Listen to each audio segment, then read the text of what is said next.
죽어보자, 이 고통을 한번 빨리 끝내보자 해서 해봤는데 그래도 10대 때 죽는 건 너무 아깝지 않을까 이런 생각이 드는 게 그때가 아직도 한스러워요. 그때 죽었어야 했는데 이런 생각이 많이 들어요. 각자의 삶은 이 세상에 하나밖에 없는 예술품이다. 오늘은 쇼미더 드로잉 하는 날. 만나서 반갑습니다. 그림 그리고 있는 크리에이터 이모르입니다. 오늘도 특별한 게스트 한 분을 초대했습니다. 자기소개 한번 해주시죠. 안녕하세요. 저는 23살 서울에서 살고 있고 한국에서 잘 안 알려져 있는 섬유 근육통이라는 증후군 앓고 있는 한우입니다. 만나서 반갑습니다. 섬유 근육통, 한국에서 잘 안 알려져 있는? 네. 그러면은 그게 정확히 어떤 질환인지 한번 설명해 주실 수 있을까요? 사람마다 다른데 몸이 쑤시기도 하고 피곤하기도 하고 정상적인 생활을 잘 못해요. 그래가지고 거의 평생의 반을 거의 잠을 자는 분들도 있고 그러니까 누워서 생활하시는 분도 있고 아니시면 입원해서 생활하시는 분도 있고 사람마다 너무 달라가지고 딱 정의를 내리기 어려워. 그러면 본인이 느끼는 건 어떤 부분이 있어요? 일상생활에서? 고등학교, 중학교 때는 많이 힘들어서 학교를 못 다녔고 한 20살 되니까 좀 괜찮아져서 일도 하고 그 다음에 운동도 하고 잘 이루어졌다가 다시 요새는 더 안 좋아져서 일은 쉬고 있고. 아니 그러면 어떤 통증 같은 거를 느끼시는 거예요? 네, 약을 안 먹으면 그냥 일상생활이 불가능하고. 약이면 진통제 같은 건가요? 네, 그냥 진통제. 치료약이 아니라 몸을 이완시켜주는, 고통을 못 느끼게 해주는 그런 약. 어떤 느낌으로 통증을 느끼시는 거예요? 몸살 감기가 계속 온 느낌? 몸살 감기? 네, 몸이 쑤시고 힘들어서 아무것도 하기 싫은 그런 거 있잖아요. 너무 심하게 걸리면 그냥 누워있고 싶고 약간 그런 느낌이 매일매일. 그러면은 이제 그게 희귀성이라고 하셨죠? 희귀성 난치병. 다들 원인은 모르고. 궁금한 거는 이제 병원에서는 통증을 어떻게 의사들이 확인을 해요? 섬유 근육통 같은 경우에는 피 검사로나 뭐 그런 게 없어요. 그래가지고 그냥 다른 검사, 뭐 이것보다 심한 병이니 류마티스 검사나 아니면 피 검사나 간 수치나 이런 걸 봐서 이제 어떤 약을 줘야 되는지 구분을 해요. 근데 거기서 아무런 게 없고 그러면 이제 진통제를 처방시켜 주죠. 그래서 그 약을 매일매일 먹는데 뭐 당연히 완치가 되는 게 아니라 그냥 완화가 되는 거지. 본인의 그런 아픔을 타인들한테 설명할 때가 참 힘들겠어요. 그래서 설명을 안 해요. 그냥 한정적인 벽을 갖고 있어요 뭐 이런 거나 길게 말을 안 해요. 그냥 몸이 아프다 이 정도만. 설명하기도 좀 귀찮고 또 이해해 주기도 바라지도 않으니까. 알겠습니다. 그러면은 자세한 거는 그림 그리면서 더 이야기 나눠보도록 하겠습니다. 그러면은 그림은 좀 평소에 그려보시나요? 아니요. 그게 젬병이라 잘 못 그린다? 네. 낙서 같은 거 하세요? 낙서는 좀 하죠. 그래요. 그러면은 가장 중요한 여기에 오시면서 오늘 어떤 그림을 그리고 싶으신지 좀 구상해 보신 게 있나요? 제 작품 중에 프리다 칼로라는 자화상이 있어요. 그분이 자화상에 온 몸에 못이 박혀 있고 척추는 부서져 있어 이제 작품의 이름이 부서진 기둥이라고 해요. 그래서 그분이 이제 교통사고로 후천적으로 섬유고통에 걸리셔서 계속 몸이 아프셔서 이제 누워있는 생활을 하게 됐는데 그래서 인생의 절반은 다 누워서 있었다고 할 수 있어요. 그래가지고 딱히 그릴 게 없다 보니까 거울을 두고 자기 모습을 그리는데 자기 모습을 이제 설명하기 위해서 그런 그림을 그려가지고 저도 한번 그려보고 싶어서 온 몸에 이제 못이 박힌 것처럼 콕콕 찌르는 느낌? 약간 그런 걸 주고 싶었고. 어쨌든 뭐 쇼미더 드로잉은 제가 그리는 게 아니라 게스트분이 중체적으로 그리는 거라서 본인이 한번 해보시겠어요? 온 몸을 그리고 죽어있는 듯이 피가 이렇게 흘렸으면 좋겠어요. 약간 교통사고 나듯이.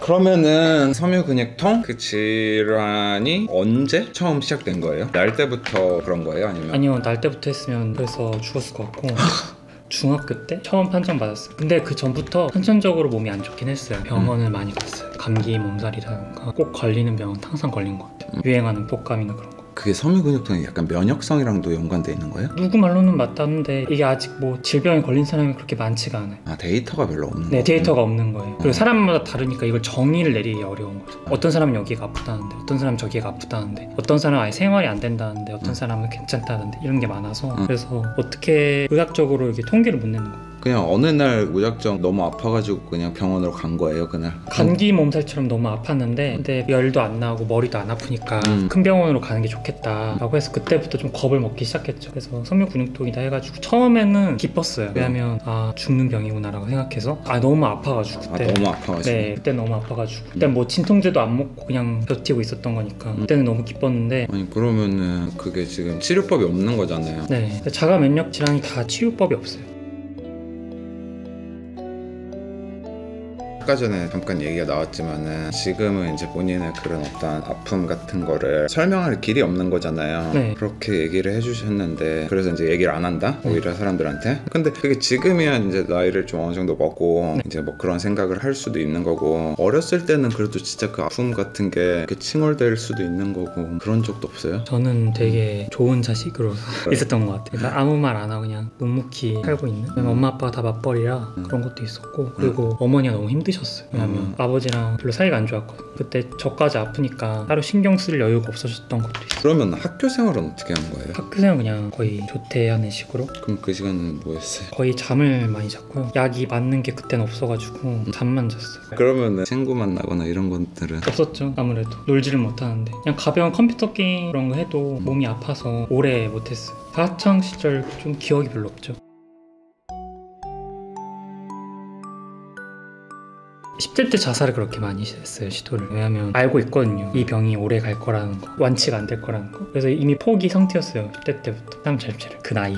제 인생에 통들어서 열정적인 때가 진짜 하나도 없더라고요. 뭔가 열심히 하려는 그 의지가 안 생기는 것 같아요, 아프니까. 그래가지고 열정적으로 한번 죽어보자, 이 고통을 한번 빨리 끝내보자 해서 해봤는데, 그래도 10대 때 죽는 건 너무 아깝지 않을까 이런 생각이 드는 게, 그때가 아직도 한스러워요. 그때 죽었어야 했는데 이런 생각이 많이 들어요. 아파보지 못한 사람은 모를 수 있는 거잖아요. 그렇죠. 본인이 생각하기에 일상에서 가장 불편한 부분은 어떤 거라고 생각해요? 어디 놀러 가자고 할 때 못 놀러 가는 그런 거나 가족 여행이라든가 그럴 때는 귀찮아서 따라가는데 거의 잠을 많이 자요. 아무래도 힘들다 보니까 약을 많이 챙겨가는데 좀 안타깝죠. 자식이 아파하는데 어디라도 놀러 가고 싶은데 못 놀러 가니까.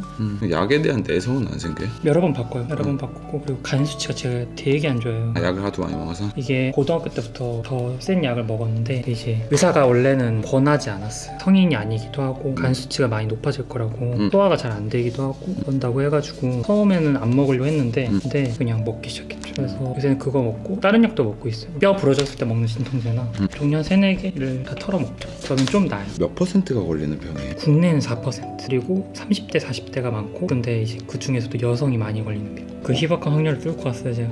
그걸로 복권을 샀어야 했는데. 그러면 우리 좀 화제 전환을 해봅시다. 그나마 가장 행복했던 기억, 살면서. 행복했던 게요?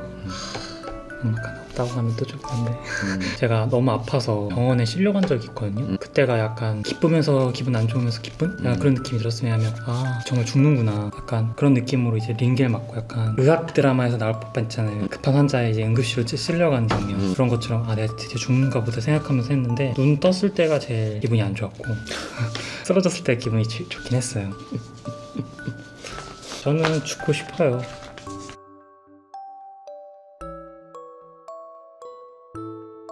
그러면은 만약에 그래도 그나마 좀 병이 나을 수 있다면은, 혹은 뭐 병이 진짜 낫는다는 상상을 한다면은, 병이 나았을 때 뭘 제일 하고 싶어요? 활동적인 액티비티한 걸 할 것 같아요. 뭔가 시도하다가 몸이 힘들어서 금방 그만두거든요. 그래서 뭐 기타나 피아노나 그런 걸 한다든지, 운동을 배우러 간다든지, 그래서 액티비티한 쪽으로 갈 것 같아요.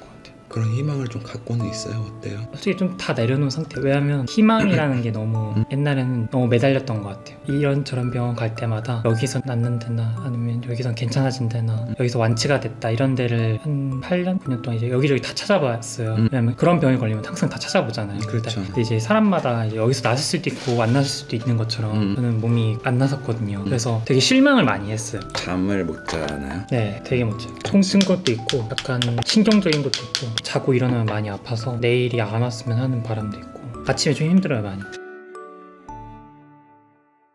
본인에게 그러면 죽음이란? 해방? 탈출구? 탈출구? 이게 자살이 정당화되면 안 된다고 생각을 저도 많이 하는데, 안락사라고 생각하면 사람들이 이해하기가 편하시더라고요. 저는 안락사라고 생각하면서 죽으면 좀 더 편할 것 같아요. 이게 참 딜레마라는 거지. 그러니까는 본인은 약간 죽음을 해방이라고 얘기했잖아요. 네. 고통에서 벗어날 수 있는, 네. 어떻게 보면 유일한 해방이라고 할 수도 있는 거고. 네. 근데 이제 그런 얘기 들으면은, 그런 이야기를 했을 때 다른 사람들의 반응이, 그러면은 진짜 편히 죽길 바래요, 뭐 평온하게 죽길 바래요, 죽음으로써 뭔가 해방되길 바래요 이렇게 얘기를 하는 건 어떻게 보면 또 뭔가 죽음을 종용하는 느낌이잖아요. 네. 이게 참 되게 쉽게 얘기할 수 있는 부분이 아니라는 거죠. 그쵸. 해결이 안 되는 그런 느낌. 저도 그래서 모르겠어요, 솔직히. 내 인생 이야기인데 어떻게 살아야 될지 모르겠고, 솔직히. 그러니까 누가 알려줬으면 좋겠는데, 특히 내 인생인데 내가 해결해야지 그런 생각을 많이 드는데, 일단은 아무 생각 없이 일단 살고 있어요. 그게 지금 현재로서는 제일 해결책인 것 같아서 안타깝죠.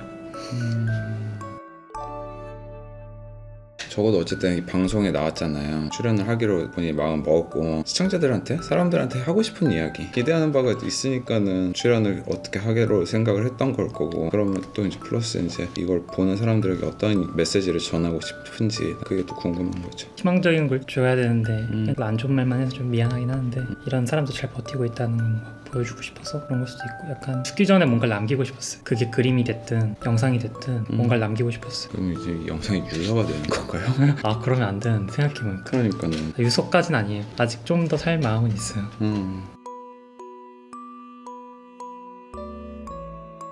리프레시하는 과정에서 연애 혹시 이 아픔을 같이 나눌 사람이 없더라고요. 그래서 연애하면서 말한 적은 없었어요. 하면서 말한 적 없었어요? 네. 왜냐면 신경 쓸 게 많으니까. 그리고 배려해주는 게 저는 싫거든요. 그래서 연애를 못 하겠더라고요. 사랑이란 감정을 못 느끼겠어요. 저는. 어차피 떠날 사람이다 라고 생각하면 솔직히 시도를 못 하겠다는 게 좀 크기도 하고. 기대할 수 있는 게 없는 거네요, 사람한테. 그렇죠. 그리고 제 스스로 아니까 뭔가 일을 하는 것도 아니고, 공통점을 찾을래야 찾기 많이 힘든데다가 연애란 게 원래 힘들잖아요. 근데 하나하나 맞추려는데 몸이 많이 아프니까 몸이 가야 마음이 가듯이 그게 좀 힘든 것 같아요. 알겠습니다. 그럼 어떻게 그냥 이렇게 그림 완성 지을까요? 네. 네, 좋습니다. 그러면은 일단은 그림에 대해서 한번 간략하게 다시 이야기 나눠보는 시간을 가져봅시다. 우리가 어떻게 이런 그림을 그리게 됐죠? 한번 설명 다시 해주시겠어요? 약간 온몸이 찌릿찌릿하고 송곳으로 찌르는 것 같고, 제 고통을 뭔가 그림으로라도 표현을 해보고 싶기도 했고, 프리다 칼로처럼 이제 같은 질병을 앓는 사람으로서 뭔가 동조하게 된다고 해야 되나? 그런 느낌으로 한번 그려봤어요. 근데 잘 표현된 것 같아요. 에휴, 그래요. 알겠습니다. 그러면은 오늘 촬영은 여기까지. 오늘 하루도 버티시느라 고생하셨고요. 내일도 잘 견뎌봅시다. 이모르였습니다. 향민이었습니다. 수고하셨습니다. 수고하셨습니다.